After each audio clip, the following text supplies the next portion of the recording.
नमस्कार, मी उमाज किचनमध्ये आपलं खूप खूप स्वागत आहे। मी आज बनवणार आहे पुलाव। त्यासाठी जे साहित्य लागणार आहे ते मी घेतलेलं आहे।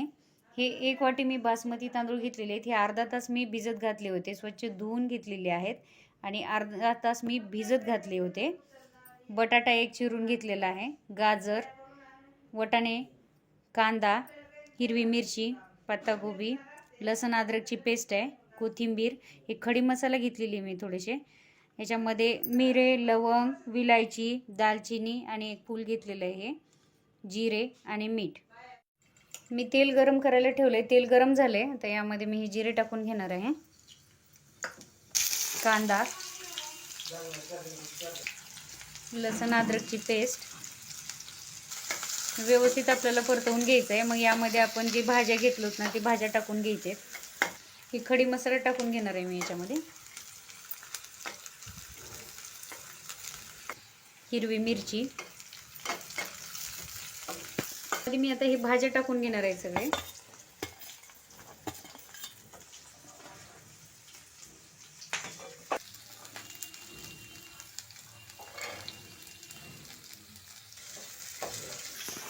भाज्या व्यवस्थित परतवून झालेत, आता यामध्ये तांदूळ टाकून घ्यायचेत आपल्याला।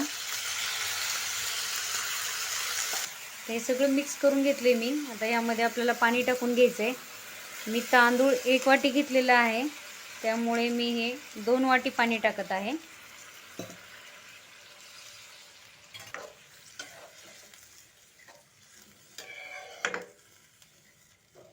चवीनुसार मीठ टाकून घ्यायचं यामध्ये।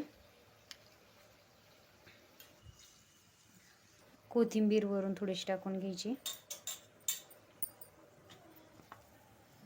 1 चमचाभर यामध्ये तूप टाकून घ्यायचंय। आपल्याला व्यवस्थित सगळं मिक्स करून घ्यायचं आणि यावरती झाकण ठेवून घ्यायचं आपल्याला।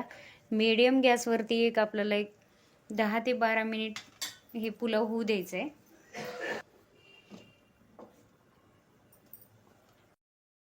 ते गॅस बंद करून घेणार आहे। 10 ते 15 मिनिट 12 मिनिट मी व्यवस्थित हा पुलाव होऊ दिलेला आहे।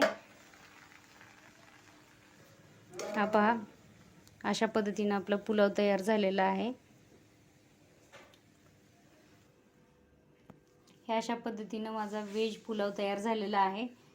तुम्ही पण करून पहा। आवडलं तर माझ्या चॅनलला लाईक करा, शेअर करा, सबस्क्राईब करा। धन्यवाद।